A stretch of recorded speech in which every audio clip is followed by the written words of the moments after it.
এই বৃষ্টিতে আমি আজকে আপনাদের বানিয়ে দেখাবো সবজি খিচুড়ি।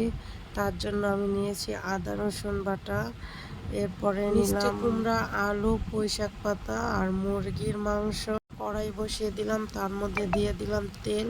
তেলটা গরম হওয়ার জন্য অপেক্ষা করতেছি। তেলটা গরম হলে এর মধ্যে দিয়ে দিব আদা রসুন বাটা।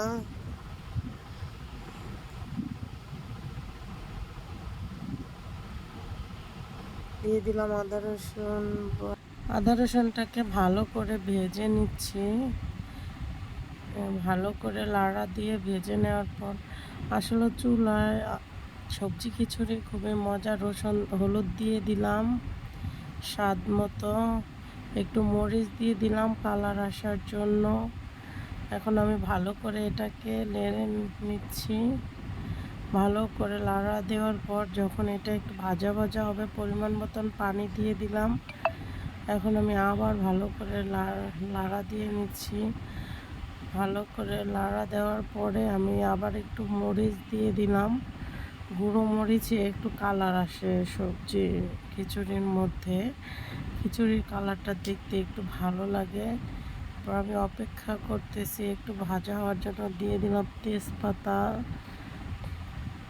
তারপরে দিয়ে দিলাম একটু লবঙ্গ, দারচিনি, এলাচ। এগুলো দিয়ে আমি আবার একটু লাড়া দিয়ে নিচ্ছি। লাড়া দিয়ে একটু ভাজা ভাজা করে নিচ্ছি যাতে এটা একটু ঘ্রাণ চলে আসে।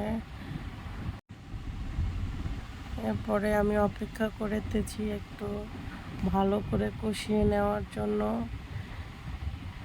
এর মধ্যে দিয়ে দিলাম আমি একটু জিরার বাটা, একটু পরিমাণ মতো জিরা দিয়ে দিলাম। জিরা দেওয়ার পর একটু আমার রেডি করা মুরগির মাংসটা দিয়ে দিলাম। এটাকে ভালো করে নাড়াচাড়া দিয়ে কষিয়ে নিলাম। কষানো হয়ে গেছে। কষানো এর মধ্যে একটু পরিমাণ মতো পানি দিয়ে দিতে হবে। তো চুলার রান্না খুবই মজা লাগে। একটু লবণ দিয়ে দিলাম স্বাদ মতো। এই যে আমি সবজিগুলো রেখে দিয়েছি পাশে।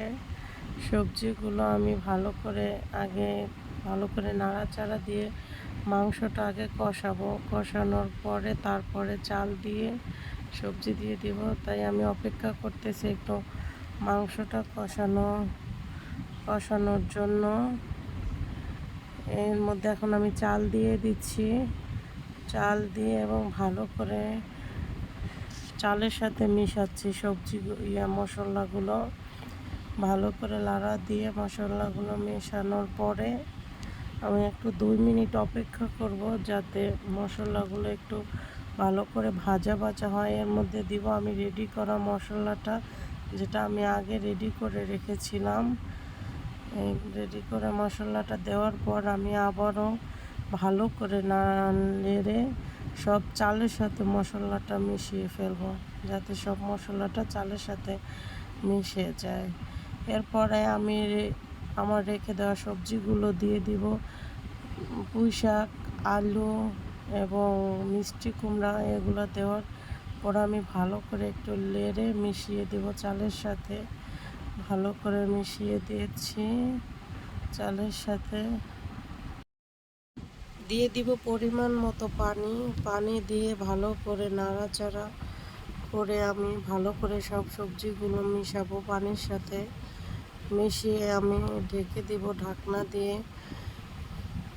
দিয়ে ভালো করে ঢেকে অপেক্ষা করবো আমার খিচুড়িগুলো রেডি হওয়ার। ঢাকনা দিয়ে ঢেকে দেওয়ার পরে যে হয়ে